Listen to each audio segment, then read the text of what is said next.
ಪ್ರಿಯ ವೀಕ್ಷಕರೇ, ದಯವಿಟ್ಟು ಈ ವಿಡಿಯೋ ಪೂರ್ತಿ ನೋಡಲೇಬೇಕು. ಯಾಕಪ್ಪ ಅಂದರೆ ಬೆಂಗಳೂರು ಈ ಮಟ್ಟಕ್ಕೆ ಬೆಳೆಯೋಕ್ಕೆ ಕಾರಣ ಯಾರು, ಮತ್ತು ಮಳೆ ಬಂದಾಗ ಈ ಬೆಂಗಳೂರು ಏನು ಇವತ್ತು ಮಳೆ ಬಂದ ತಕ್ಷಣವೇ ಎಲ್ಲರೂ ನೆನಪು ಬರ್ತಾರೆ.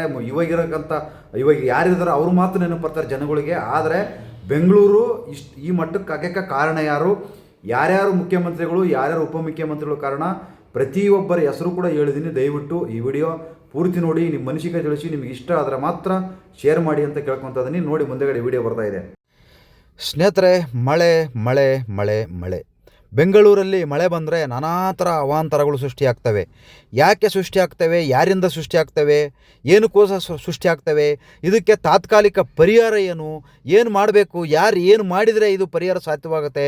ಇಲ್ಲಿವರೆಗೂ ಮುಖ್ಯಮಂತ್ರಿಗಳೇ ಆಗಿರೋರು, ಮಂತ್ರಿಗಳೇ ಆಗಿರೋರು ಇದಕ್ಕೆ ಯಾರೂ ಕೂಡ ಶಾಶ್ವತವಾಗಿ ಪರಿಹಾರ ಕಂಡುಹಿಡಿಯೋಕ್ಕಾಗೋದಿಲ್ಲ. ಯಾಕಂದರೆ ಕೇವಲ 5 ವರ್ಷದ ಮುಖ್ಯಮಂತ್ರಿಗಳು, ಅದರಿಂದ ಅವ್ರ ಹತ್ರ ಬರೀ 5 ವರ್ಷದ ಪ್ಲಾನಿಂಗ್ ಮಾತ್ರ ಇರುತ್ತೆ ಹೊರತು ಯಾವುದೇ ಕಾರಣಕ್ಕೂ ನನ್ನ ಬೆಂಗಳೂರು, ನನ್ನ ಕರ್ನಾಟಕ, ನಮ್ಮ ನಾಡು ಇದು, ನಾನು ಯಾವ ಥರ ಪ್ಲ್ಯಾನಿಂಗ್ ಮಾಡ್ಕೋಬೇಕು, ಯಾವ ಥರ ಪ್ಲ್ಯಾನಿಂಗ್ ಮಾಡ್ಕೊಂಡ್ರೆ ಹಿಂಗಿರುತ್ತೆ.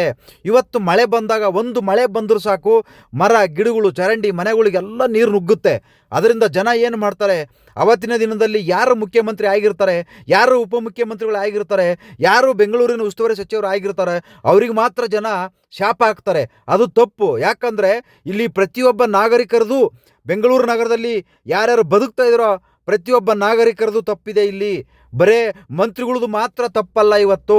ಯಾಕಪ್ಪ ಅಂದರೆ ಬೆಂಗಳೂರಿನಲ್ಲಿ 28 ಜನ MLA ಗಳಿದ್ದಾರೆ, 28 ಜನ ಶಾಸಕರುಗಳಿದ್ದಾರೆ, ಗೊತ್ತಾಯ್ತಾ. ಆಮೇಲೆ 4 ಜನ ಸಂಸದರು ಅಂದರೆ MP ಇದ್ದಾರೆ. ಮತ್ತು ಅದ್ರ ಜೊತೆಗೆ ಈಗ ಕಾರ್ಪೊರೇಟರ್ಗಳಿಲ್ಲ, ಸುಮಾರು ಒಂದು 7-8 ವರ್ಷ ಆಯ್ತೇನೋ ಕಾರ್ಪೊರೇಟರ್ಗಳಿಲ್ಲ ಇವಾಗ. ಅವರು ಕೂಡ 200 ಜನ ಆಗ್ತಾರೆ. ಇವರೆಲ್ಲ ಪ್ರಾಮಾಣಿಕವಾಗಿ ಕೆಲಸ ಮಾಡಿದ್ದಾರೆ. ಯಾರು?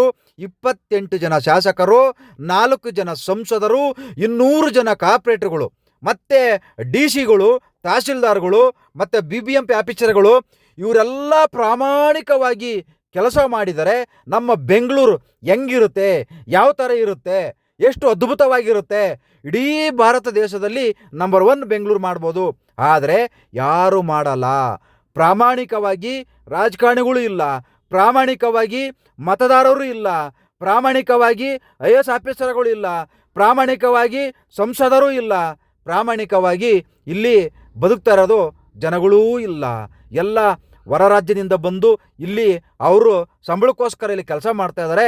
ಅವ್ರಿಗೆ ಅವ್ರ ಮನೆ, ಅವ್ರ ಅಕ್ಕಪಕ್ಕ ಚೆನ್ನಾಗಿದ್ರು ಸಾಕು, ಇನ್ನು ಪಕ್ಕದ ರೋಡ್ ಹಾಳಾಗಿ ಹೋಗಲಿ, ಆ ಕಡೆ ಎಕ್ಕಟ್ಟು ಹೋಗಲಿ.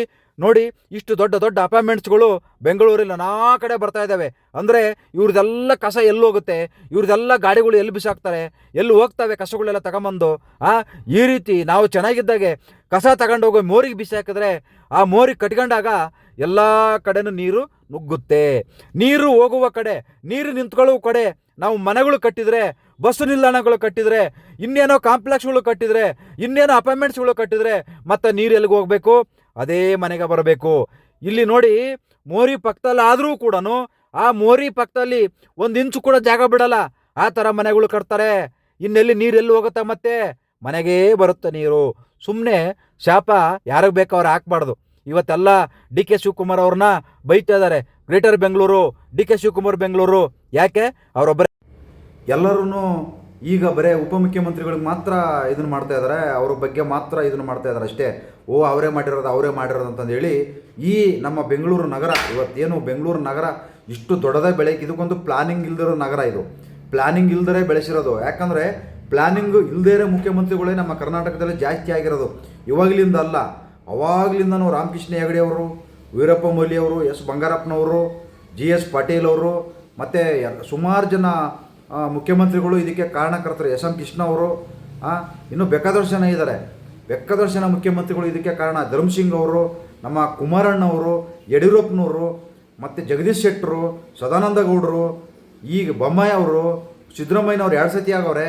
ಇವರೆಲ್ಲ ಇದಕ್ಕೆ ಕಾರಣ ಇದ್ದಾರೆ. ಬೆಂಗಳೂರು ಇವತ್ತು ಈ ಮಟ್ಟಕ್ಕೆ ಮಳೆ ಬಂದು, ಇದ್ರ ಜೊತೆಗೆ ನಾವು ಕೂಡ, ಜನರು ಕೂಡ ಇದಕ್ಕೆ, ಯಾಕಂದ್ರೆ ನಮಗೂ ಜನಗಳಿಗೂ ಕೂಡ ಒಂದು ಬದ್ಧತೆ ಇಲ್ಲ, ಒಂದು ಸಿಸ್ಟಮೆಟಿಕ್ ಇಲ್ಲ.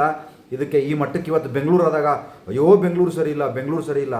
ಬೆಂಗಳೂರು ಭಾಳ ಅದ್ಭುತವಾಗಿದೆ, ಬೆಂಗಳೂರು ಚೆನ್ನಾಗಿದೆ, ಬೆಂಗಳೂರಲ್ಲಿ ಇರ್ತಕ್ಕಂಥ ಜನಗಳು ಸರಿ ಇಲ್ಲ ಅಷ್ಟೇ ಹೊರಗಡೆಯಿಂದ ಬಂದು ಇಲ್ಲಿ ತುಂಬ್ಕೊಂಡು ಕಸ ಎಲ್ಲಿ ಬೇಕಲ್ಲ ಹಾಕಿ ಕುಲಿಗೆಡ್ಸಿಟ್ಟು ಇವತ್ತು ಬೆಂಗಳೂರು ಈ ಮಟ್ಟಕ್ಕೆ ಮಳೆ ಬಂದಾಗ ಮನೆಗೆ ನೀರು ನುಗ್ಗುತ್ತೆ, ಗೊತ್ತಾಯ್ತಾ? ಎಲ್ಲ ಎಕ್ಕುಟ್ಟು ಹಾಳು ಮಾಡಿ ಕುಡಿಸಿದ್ದಾರೆ, ಏನೂ ಮಾಡೋಕ್ಕಾಗಲ್ಲ. ಮಳೆ ಬಂದಾಗ ನೀರು ನುಗ್ಗುತ್ತವೆ. ಆ ನೀರು ಬಂದಾಗ ನೀವು ಎತ್ತು ತಗೊಳ್ಳೇಬೇಕು, ಯಾಕಂದರೆ ಗಲೀಜು ನೀವೇ ಮಾಡಿರ್ತೀರ, ಯಾರು ಬಂದು ಮಾಡಿರಲ್ಲ, ಗಲೀಜು ನೀವು ಮಾಡಿರ್ತೀರ, ನಿಮ್ಮ ಮನೆಗೆ ನೀರು ನುಗ್ಗುತ್ತೆ. ಅದರಿಂದ ನಾವು ಒಬ್ಬರನ್ನ ಇದ್ರಲ್ಲಿ ತಗೊಳ್ಳೋ ತಪ್ಪಿದೆ. ಎಲ್ಲ ನಮ್ಮ ಕರ್ನಾಟಕದಲ್ಲಿ ಇದುವರೆಗೆ ಯಾರ್ಯಾರು ಮುಖ್ಯಮಂತ್ರಿಗಳು ಆಗಿದ್ದಾರೆ ಅವ್ರದ್ದೆಲ್ಲದೂ ಕೂಡ ತಪ್ಪಿದೆ.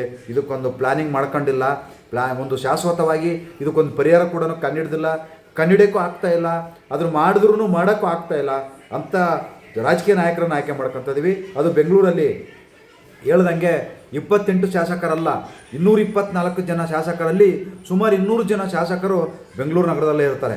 28 ಸಂಸದರಲ್ಲಿ ಸುಮಾರು 20 ಜನ ಸಂಸದರು ಬೆಂಗಳೂರಲ್ಲೇ ಇರ್ತಾರೆ.